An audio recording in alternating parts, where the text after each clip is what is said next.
right for Thanksgiving. Pumpkin pies are delicious, pecan pies, cold brew pecan stuff there. Check it out, it's awesome. Number 2, and we mentioned this in our CAT meeting and also in PTA, we are 100% staff for the first time in 2.5 years. We are so excited about that. We got a new 5th grade teacher, a new G3 kindergarten teacher, and a new SDC teacher we'll talk about in a second. And we took our time.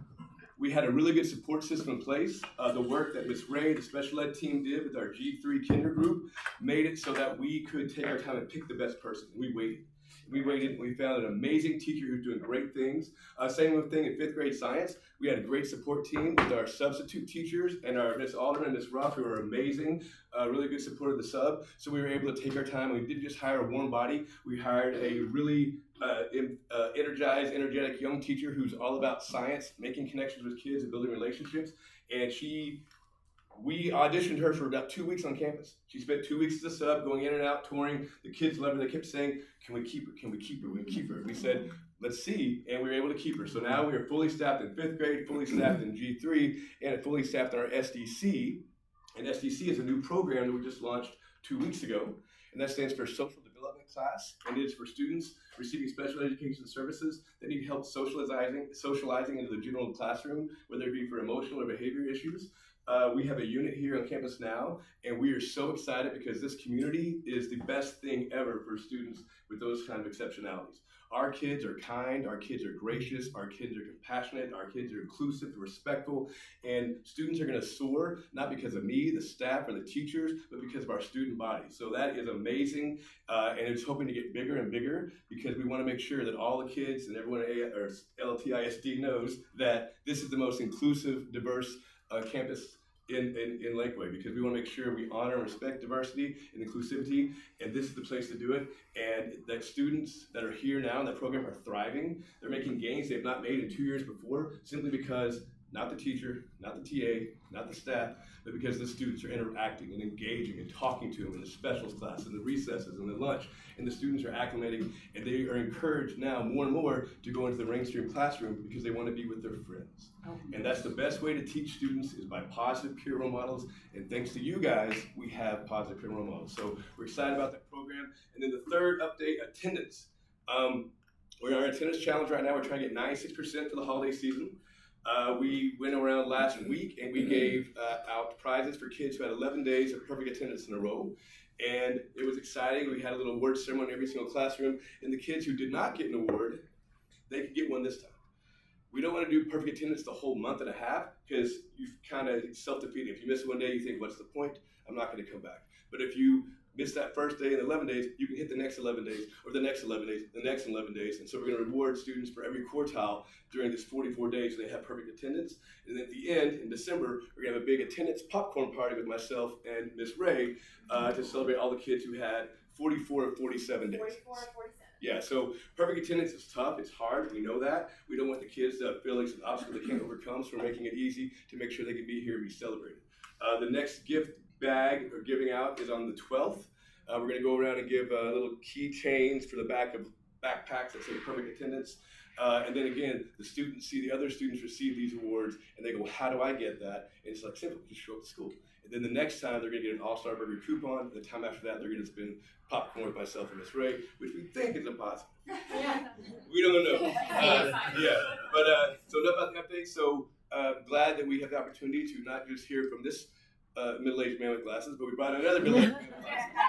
And some people who said to never send Dr. Null and Mr. Nelson in the same room together. We are different people. He's been here since June 2nd. June 2nd, hit the ground running. He's spoken to our staff. He's spoken to the whole campuses, the community. He's been here in Carline. He's been helpful for everybody. I can't think of a better leader for this district than Dr. Null. So here he is. I'm glad you guys did a chance to meet him and speak with him. All right. Thank you, sir. Way to keep it informal. I'll just sit. Good morning. Good morning. Thanks for having me today. I'm excited to be here, and because we are in a small group and we can just kind of chat, I didn't bring a formal presentation or any of that. Let's just have a conversation. And let me share a little bit about myself first. So I'm joining here from Conroe ISD, which is a little different place. Conroe is a little larger than Austin ISD. So we had about 74,000 kids. And so coming from that to this has been really joyful for me. Mr. Nelson mentioned, being in car rider line. I've done car rider line, I think at least three times at every campus in the district at this point. I never ever got to do that in Conroe because it was just too much, too big, too many things going on.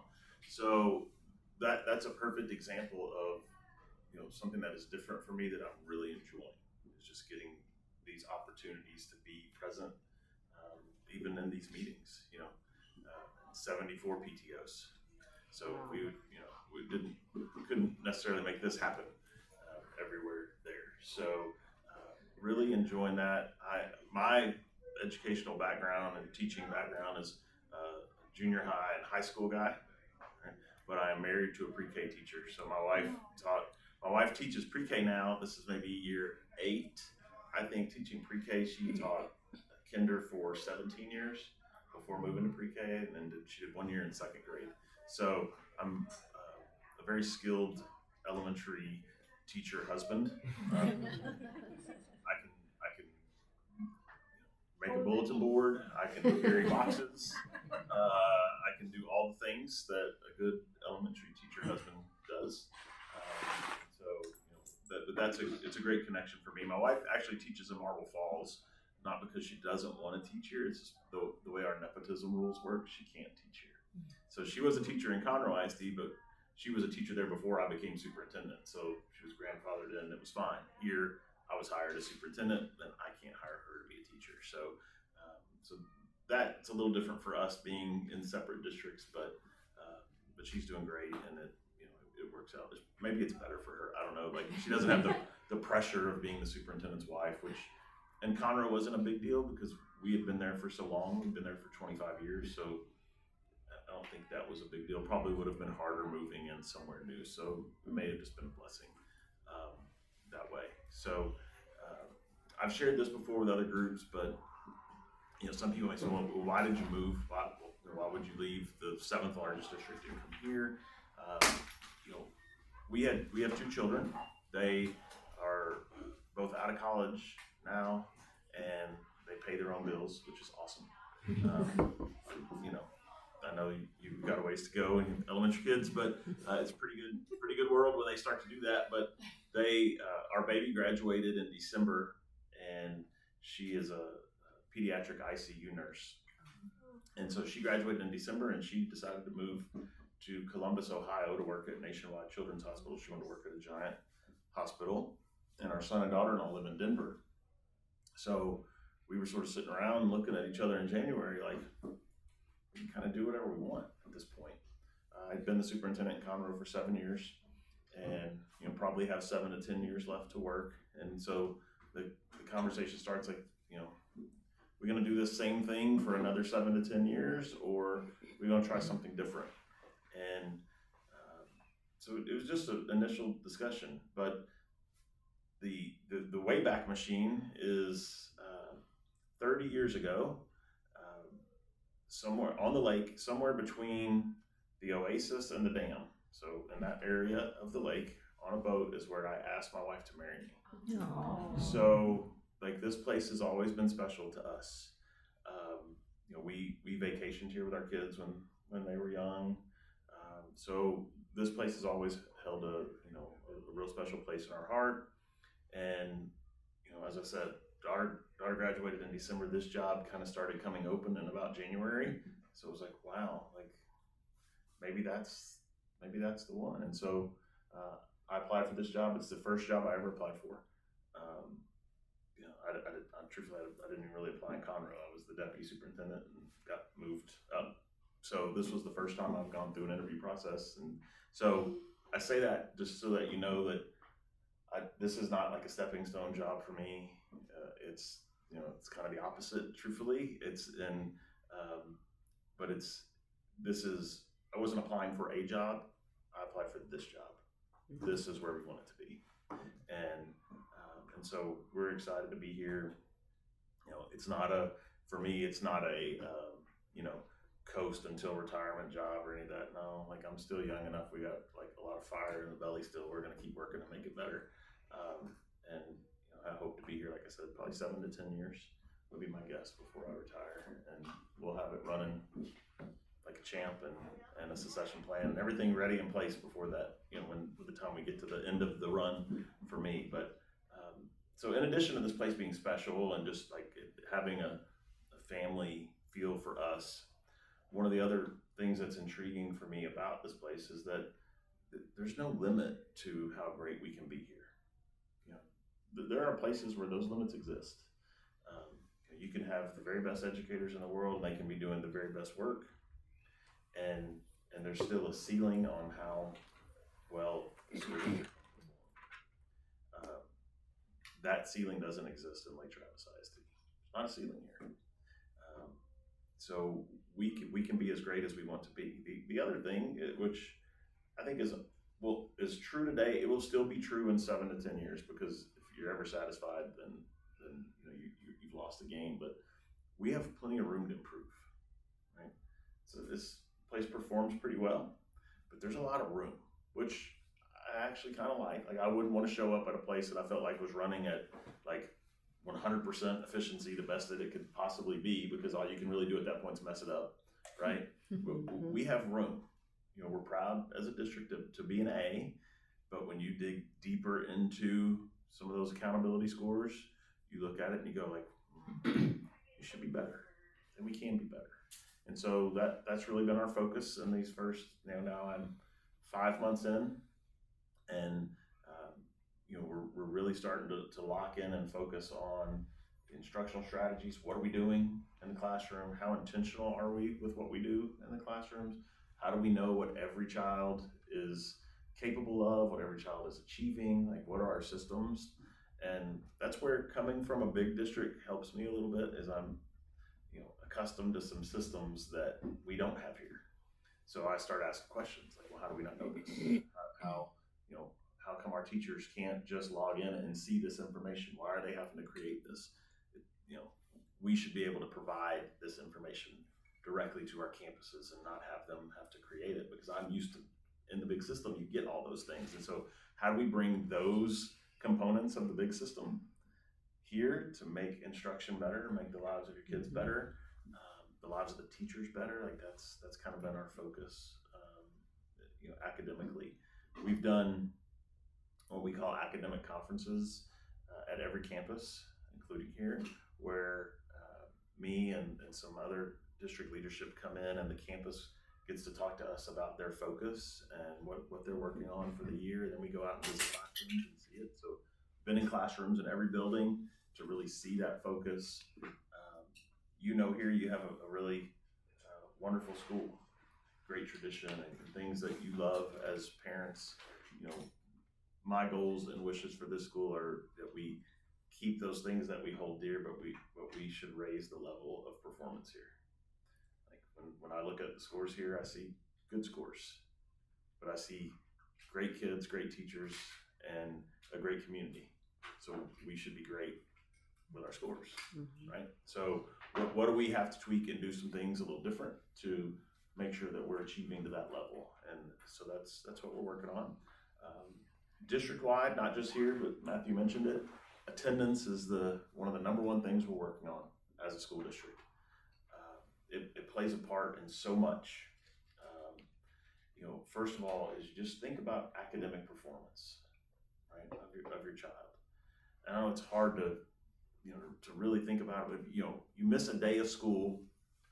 By the time you cut out transition times and lunch and all the things, you're probably missing about 6 hours of instruction in a day of school.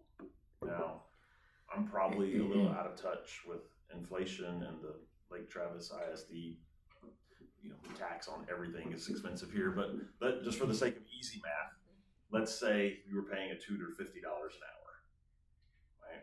I'm not sure you could get a tutor for $50 an hour anymore, but let's just say you were, right? 6 hours at $50 an hour is $300 for the day that we gave away because we weren't at school. Now, attendance is an interesting conversation because kids will get sick. And when kids get sick, they should stay home, right? Like, no one argues that. But it's the optional days. It's we're booking a trip to leave a couple of days early. We're just gonna take the mental health day. We're gonna do the things, just whatever choices that we make. Those are the days I'm really talking about. Because our average attendance rate across the district is about 94%, which means a kid, when you think about the number of days in our school day, that means the average kid in Lake Travis ISD misses 11 days of school per year, times 6 hours. So 66 hours of instruction a year. Now, you're sitting here with elementary kids, you may have high schoolers, but I will tell you, having lived through the high school and college world, the day is going to come where you're going to be looking your little sweet junior in the eye, and they're going to start applying for colleges and taking SATs and ACTs and all the things, and you're going to have your wishes and their wishes and dreams and all the things. And, if you look back, and let's just say over those 11 years, once again, for the simple math, they missed 10 days a year over 11 years. They missed 110 days of school, right? We only have 170-ish days in a school year. So over that 11 years, they've missed more than half a year of school. And if you're sitting there looking at them and they're 10 or 20 points short on their SAT to get into that dream school or to get that scholarship, that's the next rung on the scholarship, that'll be tough. So to me, it's more important that we talk about it today so that we view it through that lens today instead of getting to the end of the road and going, or you're spending, $10,000 on an ACT prep class when they're sophomores that perhaps you wouldn't have had to do had they just been present. And I can't quantify, there's not a study to be able to say oh, yes, if they don't miss, they're for sure going to score 20 points higher. You can't quantify that. I just think showing up matters, being present matters. And it matters not just for that kid that maybe is failing and we wish to pass, but I think it matters for the kid that's making a 94 and we wish they made a 96. I think that's there as well. The other piece of attendance is there's a financial piece to attendance as well. The state of Texas is really interesting the way they fund schools. So when we staff Lakeway Elementary, we look at the number of kids that are enrolled, and then we provide a teacher for however many kids are there. So if there are 20 new second graders show up tomorrow, we are going to hire a teacher for those 20 second graders. And we're going to pay the teacher their full salary every day. Right, obviously, that's what we do. If kids are absent, the teacher still gets their full pay. Makes perfectly good sense. But let's just say on the second week of school, because we know what happens, they all show up on the first week of school and then they share germs with each other and everybody gets sick. So on the second or third week of school, 15 or 5 of those 20 kids are absent. The state of Texas only funds us for 75% of that classroom for that day. They only fund us for the kids present in the room. So we would receive 75% funding for that class for the day, but we would still be paying the teacher 100% of their salary. So that's where we go in the hole on our budget. So when you look at our big picture budget situation as a school district, we have a $4 million deficit budget that we have to tend with. That means we're living out of our savings account. And you just think about your own family budget. You can live out of your savings account for a short time if you have to. Things happen in life and you have to live out of your savings account, but you can't plan to live out of your savings account for forever. It doesn't work. Eventually savings runs out. It's the same for the school district. So right now we're at about a $4.5 million deficit. We have to trim that. So we're gonna have to work to do that, and that's never fun. No one ever likes it. You won't like it, I won't like it. We're all gonna be mad about it in the spring. I'm just kind of preparing us now for that conversation. We are. We're all gonna go, we shouldn't do that, but we'll have to do it. But attendance is one of those areas that we can make a difference.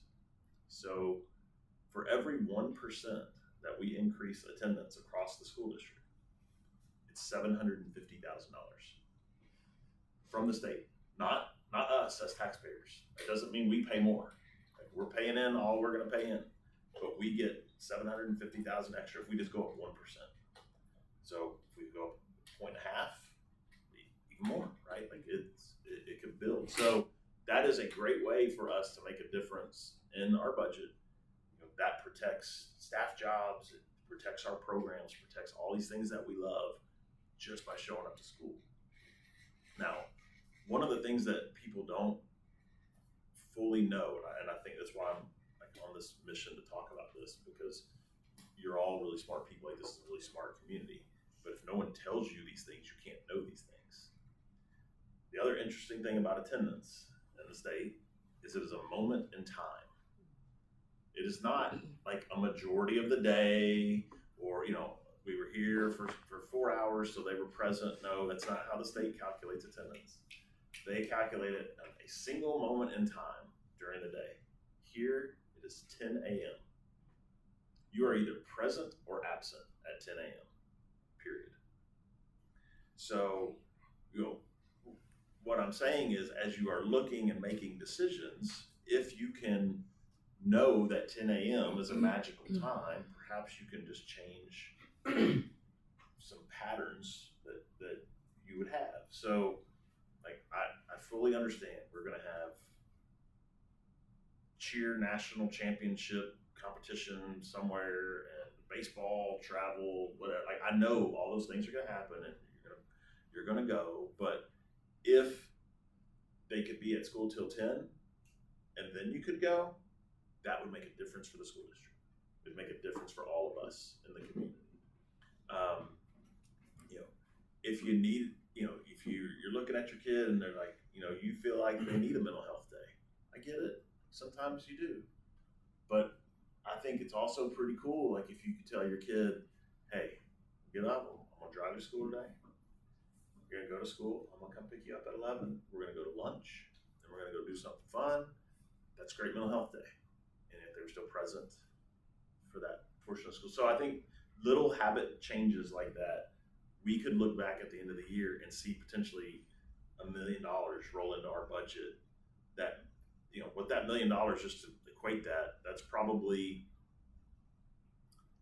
18 staff members across the state, across the district. So your share, that's probably 2 teachers that would stay here, positions that wouldn't go away just because we came to school. So, if you can help get the word out on that would be great. Anything you can do to help. I love the idea of the programs that you're doing, and I love the idea of the shortened window, because we're not saying you have to have 100% perfect attendance. That is somewhat impossible, or it's really hard, and you don't really have control over that either, because if you get the flu, we want you to stay home. Don't come and share that with your friends. But to shrink it would be really awesome. Like we talked about, the average kid right now at 94% misses 11 days of school. Well, if we could just change it where the average kid misses 5 days, that's going to be 2 points. That's going to be over $1 million. It's still 5 days. We don't need perfection, and that's why I like the little chunking of 11 days. Let's do this 11 days, we can do the next 11 days. Sometimes we only focus on perfect attendance, and you get strep throat in October. Forget it. I can't win now. I'm done. I don't have motivation. So anything you can do as a staff, as a PTO to help support that would be really appreciated. And then the final piece I will share with y'all is just really the important role that you all play in loving and supporting the staff. It's really hard to be a teacher, and I know y'all know that y'all probably are one of the more active PTOs as far as having parents in the building, so you see it every day. And I think probably when you're here, you go home and you're tired, and if you're like me, even still, it's good for me to be in buildings every day, because it's a good reminder of why when my wife gets home, she's tired. It's hard. These are hard jobs, and there's a uniqueness here that we experience in how we compete for teachers. are two dynamics at work, and I'm speaking in generalities here, but two dynamics at work for a lot of staff members in Lake Travis ISD. One is they can't afford to live here, so they're driving here, and they may be driving past 1, 2, 3 other really good school districts that would be happy to hire them and potentially would pay them more money, and yet they're choosing to come here. So what can we continue to do to create an environment that they want to be here? That's really important. The second dynamic that we're fighting here is if they can afford to live here, they can also probably afford not to work here. Meaning they're not, if they can afford to live here, they're not looking at life through the lens of, well, if I'm not happy here, I'm gonna leave and go to Dripping Springs. They're looking through the lens of, if I'm not happy teaching, I'm just going to go home and I don't have to work. And so that's also really hard to compete with. So we have to work really hard to create this environment, right, where they want to be, they feel supported, and they know they're loved, and you know, all that you can do to continue to love on them is just so important. And it's not really all about, it's not about money. It's just about care, right? Now they love it when you feed them. I'm not saying don't feed them, they love it. But that's not the most important thing. Like, it's just them knowing that you care, the fact that you show up, the fact that you're there to tell them that you appreciate them. You know, who has their back when, you know, I'm never a silence critics kind of guy. People can say whatever they want to say, but who has their back online when somebody goes online and says something completely out of pocket? Anybody? Or we just let them stand out there and just get blasted on their own? Or do we have people that go in and say, you know what? Like, this is not the right place. You have concerns, you should go to the school. But this isn't the way to do that. I'm there every day. I see wonderful things. Never seen you there. It'd be cool if you come volunteer. Like, who has their, because I will tell you, I will tell you, teachers see every bit of that. 100% of it. They see it. And so when we as a community can create an environment in which they feel that support, that's where they want to work. That's where they want to be. And so we want to make sure we're doing that. So there's a lot of talking for me. I'm happy to answer any questions that you may have. Fire away. I have a quick question. Come on. The 10 a.m. rule, Yes. is that also apply to middle and high school, or is it just? The middle schools are also 10 a.m. The Okay. high school is 10:45. Got it. Okay. So a little different at the high school. So the state rule is we have to have a moment in time. We actually do control that time.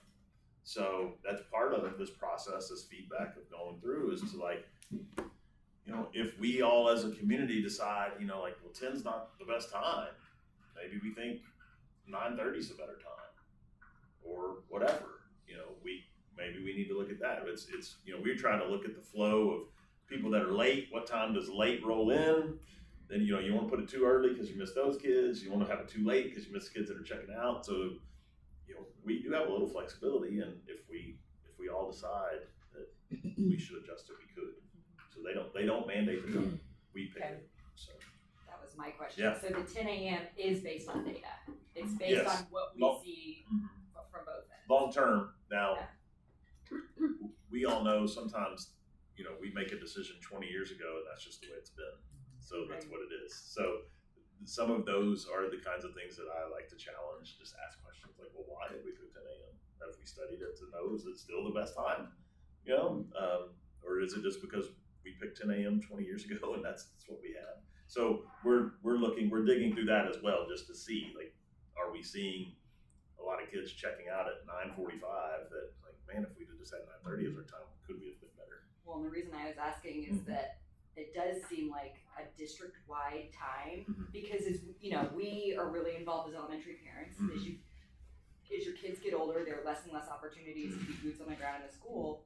So if there were a consistent thing throughout time that we, even when our kids are in high school, could be like, no, at 10 a.m. you've got to be.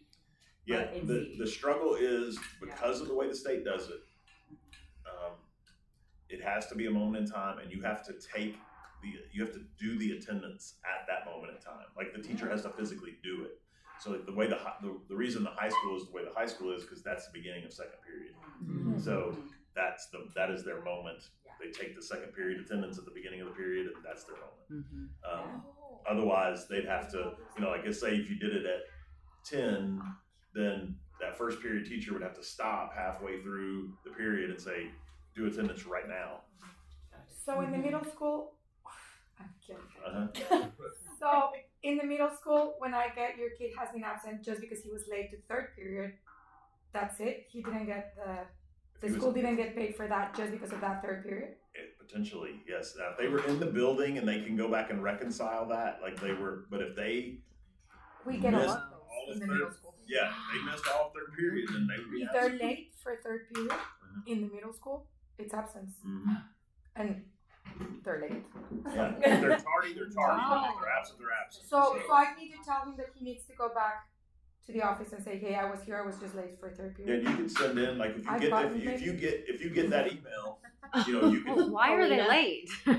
Because they run, the middle school is huge and they It's, carry their lunch everything's boxes. spread out and. If they go to the bathroom, they're late for third period. Yeah. So But tardy's different, right? yeah, tardy's different. So if No, they're but there's no tar. Because yeah, it's well, attendance class, not They're not first. there. Yeah. we're working on tardy because there is tardy. Like there's Especially yeah. where they switch classes. yeah. So If they're not there, then they're absent, but they will just go late. so we can reconcile some of that on the back end Maybe like with 10. tardies. One of the systems that we are working on here is tardies. Because all of us were in school and probably all of us had some type of tardy system, right? Because we have to. But it hasn't been a thing here, which is interesting. It wasn't a 90s. Yeah. As You felt it, huh? It hasn't been lately. So, Mr. Bush is our new principal at Lake Travis High School, and he was telling me like the first or second week of school, he's like, these kids like there's a minute bell that rings, like a 1 minute warning, and Mr. Bush came from Conroe ISD with me, so I've known him a long time. He said, I'm used to that minute bell ringing, and kids are like go with some pep in their step, right? They're gonna get to class. These kids here just like. And so he finally asked the kid after like in the second week of school, like, hey, you hear the minute bell? Like, why are we not in a hurry? And they're like, oh, why should we be? He's like, well, what happens when you're tardy? And the kid said, nothing. Oh, well, I guess that's why. So so there's a whole, now the high school is created a whole system of like we're all used to. Like it's not earth shattering, it's just a tardy system. And if you're tardy, you're held accountable and you're expected to go to class on time, and if you don't, you go to detention. Just like the rest of the world, right? Nothing new, but it just hasn't been going that much, and so that system will be shifting to middle schools too, to make sure we're teaching kids to be on time. That's a very important life skill. Right? Yeah.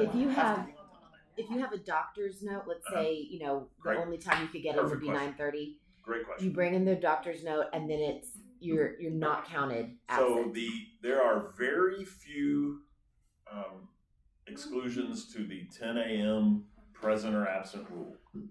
One of them is a doctor's note, but here's like everything.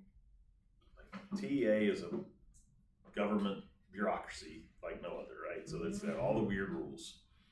So if you bring a doctor's note and you were present for at least part of the day, then you can be counted present for that day. So you have to go to the orthodontist.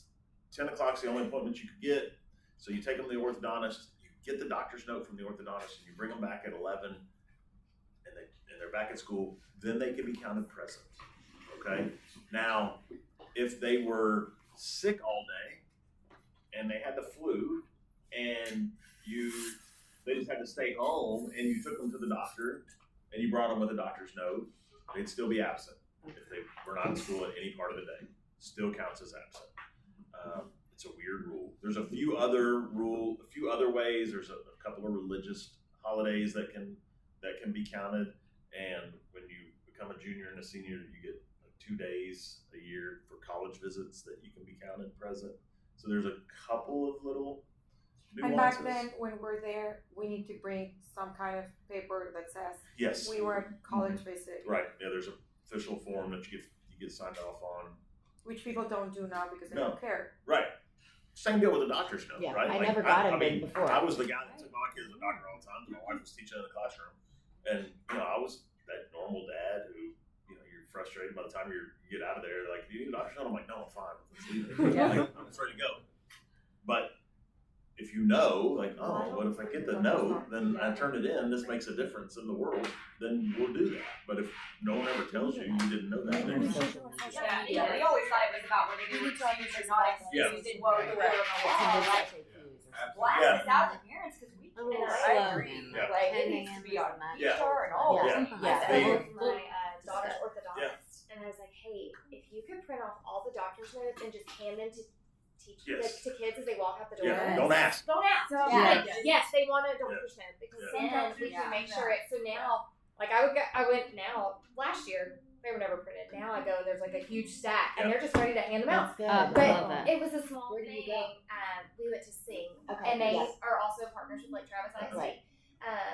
And so they were very receptive to that. But even just like letting the front desk know, like, hey, Yeah. could you just print out the? They didn't all really the know stuff? either. Use the Yeah. PTO is reach out to the Yeah. local. Yeah. Reach out to the pediatric, Yeah. to the doctor's office. Yeah, and we've like- talked to a lot of doctor's offices in the last, over these first few months of just trying to change those behaviors because they didn't know. And what's funny with attendance, like you mentioned it, there's this construct that we've created that means absolutely nothing in the attendance world to the state of Texas.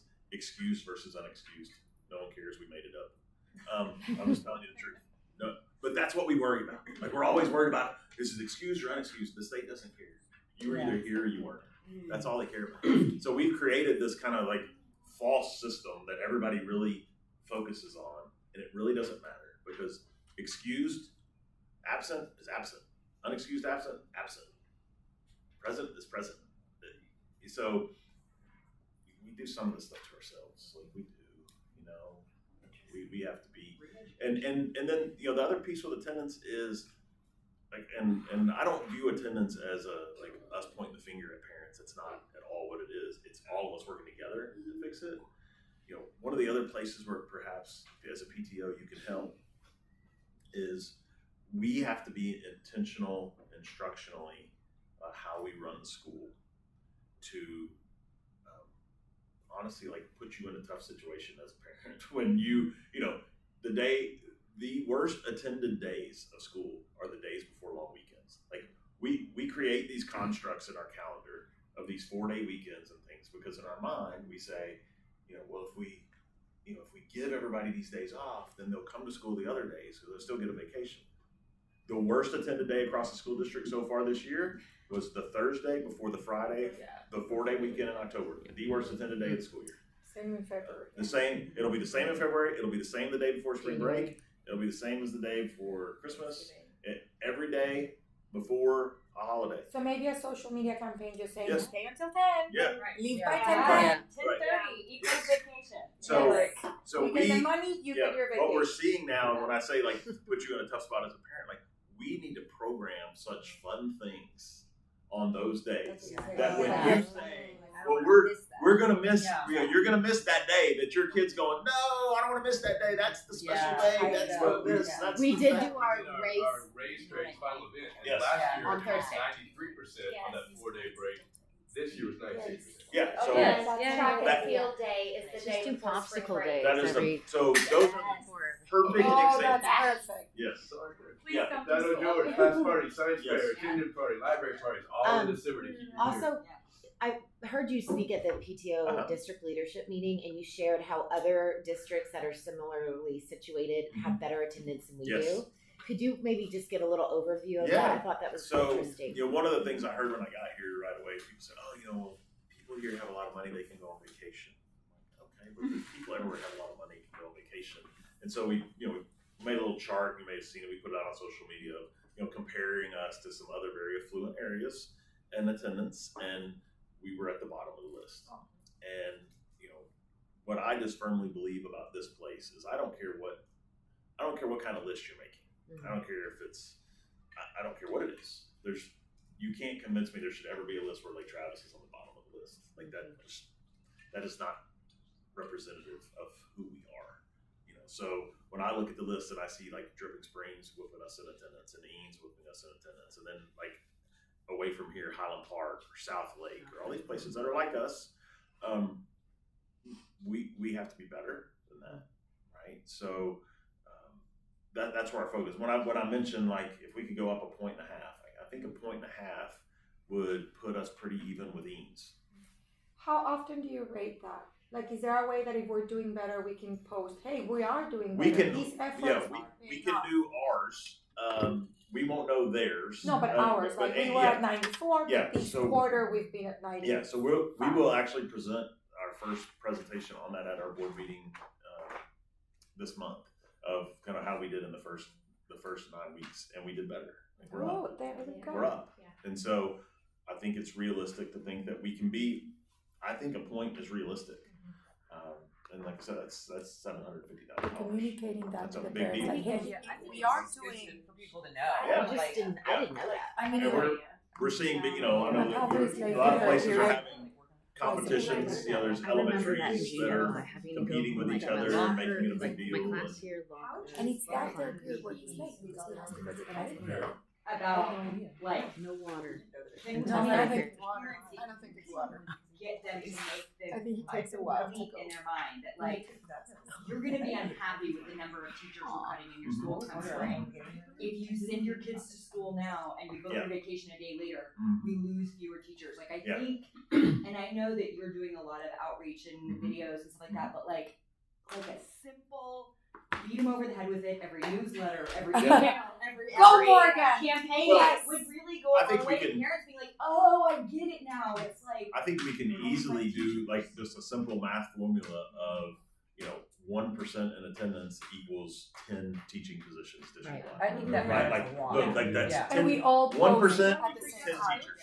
And do you think that maybe like your social media guy can tag us Yes. and then we can repost and then it's just from blasting it? Tag Lakeway Elementary and Yeah. Lakeway Elementary PTO. I agree. Yeah, we can do some simple, just like simple math equations, right? Like 1.5% would be 15 teachers. Boom. That would be helpful. So we can work on that. And I feel like people on social media, if it's just an image, they scroll, Just there's started someone following talking. LTISD. They really stop and listen. Yeah. So maybe Mr. Nelson, maybe. We can do some little short. We can You're do. not. I do think that there are so many parents, people who used to be inundated with a lot of information, so some of the longer explanations and laws. But if we come up with something simple and just Bring get it, maybe part 10 or we're using 10 teachers. That's next right, week. yeah. I mean, I feel something like like that. the PTO needs to make a video Uh-huh. of hey, here's a mom that's getting her family ready for a vacation and everybody's in the house. And here's a mom. And you're here all the time. How much easier, right? And then she's going to her kids and everybody goes to I'm like, You're right. Whatever. I guess we like.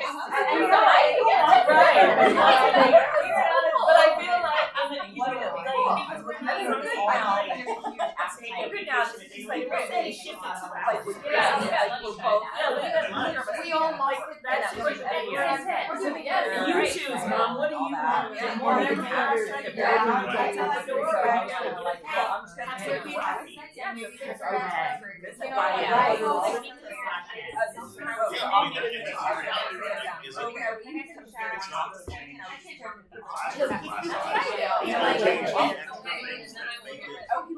The things we love, right?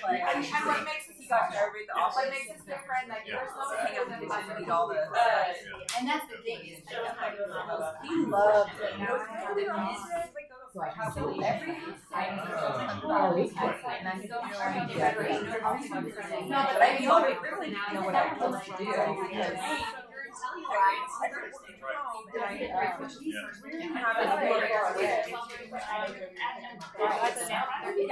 These fifth graders will make it right to middle school. So, Well, I still have to remind you every day. I'm like, I'm like, we do the same thing every day. Like, why did I do that?